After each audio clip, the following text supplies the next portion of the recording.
ವಾರ್ಷಿಕೋತ್ಸವ. ನಾವು actually 2018ರಿಂದ school ಸ್ಥಾಪನೆ ಮಾಡಿದೋ. ನಮ್ಮಲ್ಲಿ ಮೊದಲು ಅಧ್ಯಕ್ಷ ವೆಂಕಟೇಶ್ ರೆಡ್ಡಿ ಅಂತ ಇದ್ದರು. ಅವರು ಸತ್ತೋದ ಮೇಲೆ ನಾವು ಈಗ ಆಡಳಿತ ಮಂಡಳಿಯವರು ಅವ್ರ ವೈಫ್ ಇದ್ದಾರೆ ಸುಪ್ರಿಯಾ ಅಂದ್ಬಿಟ್ಟು, ಮತ್ತು ಇವರು ಗೌರವ ಅಧ್ಯಕ್ಷರು ಶಶಿಯವರು ಅಂತ, ಇವರು ಲೋಕೇಶ್ ಅಂತ ಟ್ರೆಜರರು, ಮತ್ತು ಗೋವಿಂದೇಗೌಡ ಚೇರ್ಮನ್ನು, ಇವರು ಬ್ಯಾಂಕ್ ಸೆಕ್ರೆಟ್ರಿ ಗೀತಾ ಮೇಡಮ್, ಮತ್ತು ಇವರು ಸುಜಾತಾ ಮೇಡಮ್ ಅಂತ ಡೈರೆಕ್ಟ್ರು, ಮತ್ತು ಇವರು ನಮ್ಮ HM ಮಂಗಳ ಅವರು ಅಡ್ಮಿನ್ನು. ಆಯಿತಾ, ನಾವು 50-60 ಜನ ಸ್ಕೂಲ್ ಮಕ್ಕಳಿಂದ ಸ್ಟಾರ್ಟ್ ಮಾಡಿದೋ. ಇವಾಗ 300 ಜನ ಮಕ್ಕಳಿದ್ದಾವೆ. ಅಂದರೆ ನಾವು ಸ್ಥಾಪನೆ ಮಾಡಿದ್ದು ಏನಕ್ಕೆ ಅಂದರೆ, ನಾವು ಹಳ್ಳಿಯಿಂದ ಬಂದಿದ್ದೀವಿ. ಹಳ್ಳಿಯಿಂದ ಬಂದು ನಾವು 4 ಜನಕ್ಕೆ ವಿದ್ಯಾಭ್ಯಾಸ ಕೊಡಬೇಕು ಅಂತೇಳಿ ನಾವು ಈ ಸ್ಕೂಲ್ನ 4-5 ಜನ ಸೇರಿ ಎಲ್ಲ ಸ್ಥಾಪನೆ ಮಾಡಿದೋ. ಅದರಿಂದ ನಾವು ಸ್ಟಾರ್ಟಿಂಗ್ ಒಂದು 60-70 ಜನ ಸ್ಟಾರ್ಟ್ ಮಾಡಿ ಇವಾಗ 300 ಜನ ಮಕ್ಕಳಿದ್ದಾವೆ. ಅಂದರೆ ನಾವೆಲ್ಲರೂ ಆಲ್ಮೋಸ್ಟ್ ಆಲು ಮಧ್ಯಮ ವರ್ಗದವರಿಗೆ ಇತರಿಗೆ ಫೀಸ್ ಕಡಿಮೆ ಮಾಡಿ, ಅಂದರೆ ಈ ಏರಿಯಾದಲ್ಲಿ 20,000 ರೂಪಾಯಿ ಯಾವ ಸ್ಕೂಲ್ ಎಲ್ಲೂ ಸಿಗಲ್ಲ ಇಡೀ ಬೆಂಗಳೂರೊಳಗೆ ನಾವು ಕೊಡ್ತಾಯಿದ್ದೀವಿ. ಅಂದರೆ ಎಲ್ಲವಕ್ಕೂ ಕೂಡ 20,000 ಅಂದರೆ 18,000 20,000. ಈಗ ನಿಮ್ಮಂಥವ್ರು ಒಬ್ರು ಬರ್ತಾರೆ, ಗೌಡ್ರೆ ಇಲ್ಲ ರೀ ಬಡವ ಅಂದಾಗ ಅವ್ರಿಗೆ 15 ಗೊತ್ತಾಗತ್ತೀವಿ. ಎಷ್ಟೋ ಜನ ಬಡವರಿಗೆ ಫ್ರೀನೂ ಕೊಟ್ಬಿಟ್ಟಿದ್ದೀವಿ ನಮ್ಮ ಶಾಲೆಯಲ್ಲಿ. ಅಂದರೆ ಎಲ್ಲಿವರೆಗೂ ಇದೆ ನಮ್ಮದು ರಿಸಲ್ಟ್ ಯಾವ ಥರ ಬಂದಿದೆ? ನಮ್ಮದು ಎಲ್ಲ ರಿಸಲ್ಟ್ ಚೆನ್ನಾಗಿದೆ, ಸ್ಪೋರ್ಟ್ಸ್ ಚೆನ್ನಾಗಿದೆ. ಈ ವರ್ಷ ಎಲ್ಲ ನ್ಯಾಷನಲ್ ಸ್ಪೋರ್ಟ್ಸ್ಗೆಲ್ಲ ಸೆಲೆಕ್ಟ್ ಆಗಿದ್ದಾರೆ ಮಕ್ಕಳು. ಸ್ಪೋರ್ಟ್ಸ್ಗೆಲ್ಲ ಸೆಲೆಕ್ಟ್ ಆಗಿದ್ದಾರೆ ಮಕ್ಕಳು. ಸಿಲೆಬಸ್ ಯಾವ ರೀತಿ ಇದೆ? ನಮ್ಮದು ಸ್ಟೇಟ್ ಸಿಲೆಬಸ್ಸು. ಈಗ CBSE ಮಾಡಬೇಕು ಅಂತಿದ್ದೀವಿ. SLC ಬಂದ ಮೇಲೆ CBSE ಡೆಲ್ಲಿಯಿಂದ ಪರ್ಮಿಷನ್ ತಗೊಳ್ಳೋಣ ಅಂತೇಳಿ ನಾವು ಈಗ ಸ್ಟಾರ್ಟ್ ಮಾಡ್ತಾಯಿದ್ದೀವಿ. ಕರ್ನಾಟಕ ನಾವು ಇವ್ರಿಗೂ ಮಾತಾಡಿದ್ದೀವಿ, ಅವರಿಗೆ ನಮ್ಮ BOಗೆ ಮತ್ತು DDPಗೆಲ್ಲ ಮಾತಾಡಿದ್ದೀವಿ. ಅವರು ಆಯ್ತು SLC ಮುಗಿದ ಮೇಲೆ ನಿಮ್ಮದು ಇದು ಕೊಡಿಸಿ ಅಂತ ಹೇಳಿದ್ದಾರೆ. ನಾವು ಆದಷ್ಟು ನಮ್ಗೆ ಏನಾಗಿದೆ ಅಂದರೆ, ಇಲ್ಲಿ ನಮಗೆ ಪೇರೆಂಟ್ಸು ಮತ್ತು ನಮ್ಮ ಟೀಚರ್ಸು ಎಲ್ಲರೂ HM ಭಾಳ ಸಪೋರ್ಟ್ ಇದೆ. ನಾವು ಮ್ಯಾನೇಜ್ಮೆಂಟ್ ಒಬ್ಬರು ಬರ್ತೀವಿ, ಎಲ್ಲ ಮ್ಯಾನೇಜ್ಮೆಂಟ್ ನಮ್ಮ ಟೀಚರ್ಸ್ಗಳು HMC ಇವರು ನೋಡ್ಕೊಳ್ತಾ ಇದ್ದಾರೆ. ಹಾಗಾಗಿ ನಮ್ಮ ಸಂಸ್ಥೆ ಎಜುಕೇಷನಲ್ಲಿ ಭಾಳ ಚೆನ್ನಾಗಿದೆ. ಈ ಸರೌಂಡಿಂಗಲ್ಲಿ ಏನಿದೆ ನಿಮ್ಮದು ಬೇರೆ ಬೇರೆ ಸ್ಕೂಲ್ಗಳೇನಿದೆ ಅದಕ್ಕಿಂತ ಒಳ್ಳೆ ಉತ್ತಮವಾದ ನಾವು ಎಜುಕೇಷನ್ ಕೊಡ್ತಾಯಿದ್ದೀವಿ, ವಿದ್ಯಾಭ್ಯಾಸ ಕೊಡ್ತಾಯಿದ್ದೀವಿ. ಸರ್ ಎಷ್ಟು ಜನ ಇದ್ದಾರೆ ಸ್ಟಾಫು? ಒಂದು 23 ಜನ ಇದ್ದಾರೆ. ಸರ್ ಮುಂದೆ ಇನ್ನೂ ಸ್ಕೂಲಲ್ಲಿ ಡೆವಲಪ್ ಮಾಡಲಿಕ್ಕೆ ಬೇರೆ ಬೇರೆ ಥರ ಏನು ಯೋಜನೆಗಳನ್ನ ಹಾಕ್ಕೊಂಡಿದ್ದೀವಿ. ಈಗ ನಾವೇನು ಮಾಡಬೇಕು ಅಂದಿದ್ದೀವಿ ಅಂದರೆ, ಈಗ ನಾವು ಲಾಸ್ಟ್ ಟೈಮು ಮಾತಾಡಿದ್ದೀನಿ ಏನಂತ ಅಂದರೆ, ಹೈಯರ್ ಎಜುಕೇಷನ್ ಇವರು ಉಮಾಶಂಕರ್ ಅಂತ ಪ್ರಿನ್ಸಿಪಲ್ ಸೆಕ್ರೆಟರಿ ಅವ್ರಿಗೂ ಮಾತಾಡಿದೆ. ಅವ್ರೇನು ಹೇಳಿದ್ರು ಅಂದರೆ, ನೀನು PU ಮಾಡು, PU ಜೊತೆಗೆ ನರ್ಸರಿ ಟ್ರೈನಿಂಗ್ಸು ಬಂದಿದ್ದೀರಾ, ಅವೆಲ್ಲ ಹಳ್ಳಿ ವಿಲೇಜಿಂದ ಬಂದಿರೋದು. ಯಾಕೆಂದರೆ ನಾವು ಗೌರ್ಮೆಂಟ್ ಸ್ಕೂಲಲ್ಲೆಲ್ಲ ಓದಿರೋರು. ಮುಂದೆ ಇಲ್ಲಿ ಪಾಪ ಈಗ ರೈತರ ಮಕ್ಕಳು ಇರ್ತಾರೆ, ಪ್ಲಸ್ಸು ಗಾರೆ ಕೆಲಸದ ಮಕ್ಕಳು ಇರ್ತಾರೆ.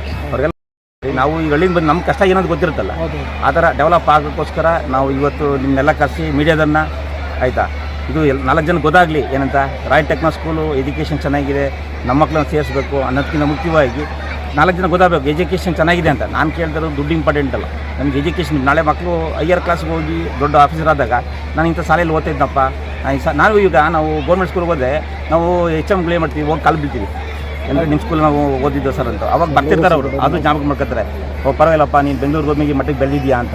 ಆ ಥರ ನಮ್ಮ ಶಾಲೆಯಲ್ಲೂ ಬೆಳೆದು ಮಕ್ಕಳುಗಳು ಓದಿ ಡೆವಲಪ್ಮೆಂಟ್ ಆಗಿ ಮುಂದೆ ಬರಲಿ ಅಂತ ದೇವರಲ್ಲಿ ಕೇಳ್ಕೊಳ್ತೀನಿ ನಾನು. ಶೇಕಡವಾರು ಎಷ್ಟಿದೆ ಫಲಿತಾಂಶ ನಿಮ್ಮಲ್ಲಿ? ಸರ್ ನಮ್ಮದೆಲ್ಲ 89, 90, 95ವರೆಗೂ ಇದೆ.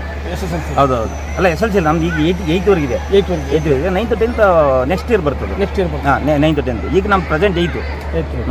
ನರ್ಸರಿ ಟು 8ವರೆಗೆ ನಮ್ದು ಇದೆ ಈಗ ಪ್ರೆಸೆಂಟ್. ಇವತ್ತು ಕಾರ್ಯಕ್ರಮ ಯಾರ್ಯಾರು ಬರ್ತಾರೆ ಸರ್? ಆ್ಯಕ್ಚುಲಿ ಇವಾಗ ಡಾಲಿ ದನ ಚೀಫ್ ಗೆಸ್ಟ್, ಮತ್ತು KH ಮುನಿಯಪ್ಪನವ್ರನ್ನೂ ಕರೆಸಿದ್ದೀವಿ. ಅವರೆಲ್ಲ ಕೋಲಾರದಲ್ಲಿ ಇದ್ದೀವಿ ಅಂತ ಬರ್ತಾರೆ ಸರ್ ಮುನಿಯಪ್ಪನವರು. ಇನ್ನೊಂದು ಅರ್ಧ ಗಂಟೆಲಿ ಇವ್ರು ಬರ್ತಾರೆ. ಅದು ಡಾಲಿ ಅವ್ರು ಫೋನ್ ಮಾಡಿದ್ರು, ಇನ್ನು ಅರ್ಧ ಗಂಟೆಲಿ ರೀಚ್ ಆಗ್ತೀನಿ ಅಂತ.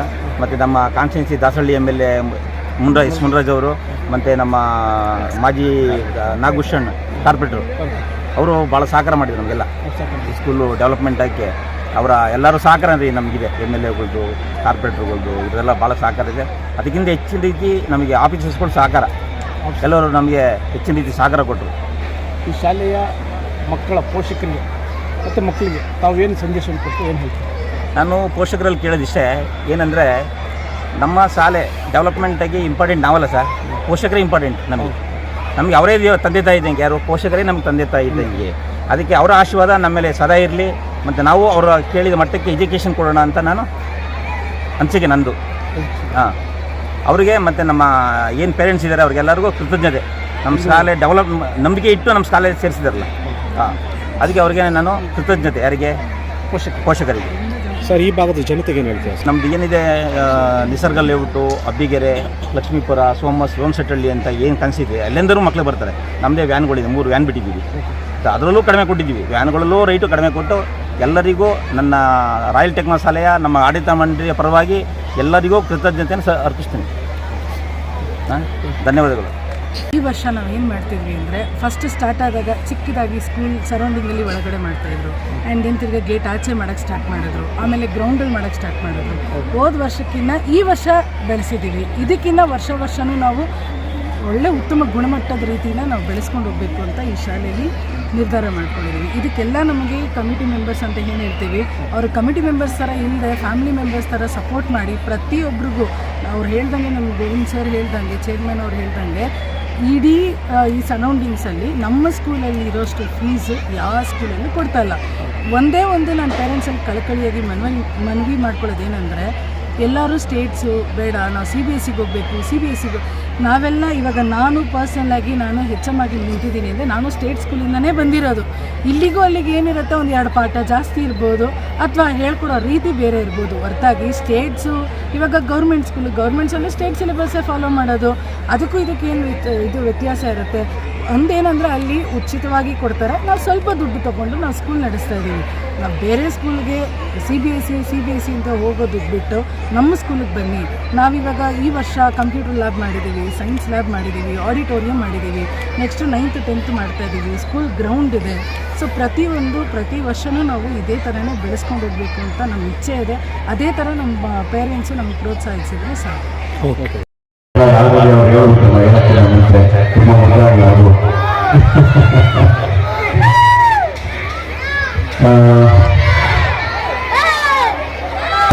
ನಮ್ಮ ಅಣ್ಣಗಳು ತುಂಬಾ ಪ್ರೆಷರ್ ಹಾಕಬೇಡಿ ಅಂತ,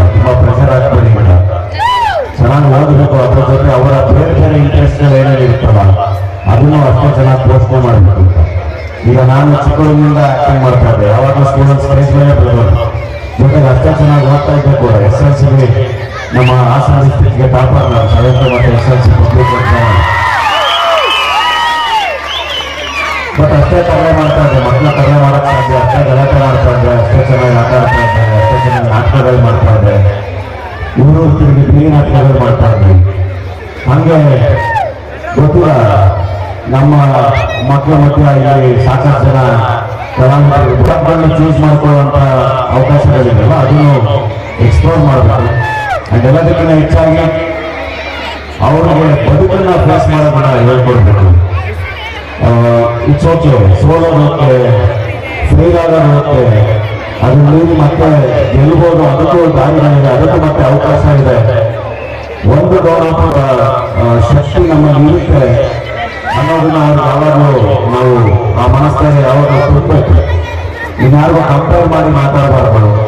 ನೋಡು ಅವ್ರು ಹಂಗಿದ್ದಾರೆ, ಇವ್ರಿಗಿದ್ದಾರೆ, ಅವ್ರು ಅಷ್ಟು ಚೆನ್ನಾಗಿ ಅಥವಾ ಅವ್ರ ರ್ಯಾಂಕ್ ತಗೊಂಡಿಗಿಂತ ಜಾಸ್ತಿ ಅವರು ಒಳಗಡೆ ಸ್ಟ್ರೆಂತ್ ಏನಿದೆ ಅದನ್ನ ನಾವು ಪೋಷಿಸ್ತಾ ಹೋಗ್ಬೇಕು. ಆದ್ರೆ 60%, 70%, 50% ಅದಾದ್ಮೇಲೆ ನಾವು ಬದುಕಟ್ಕೋತಾರೆ, ಬದುಕಿನ ಕಲಿಸುತ್ತೆ.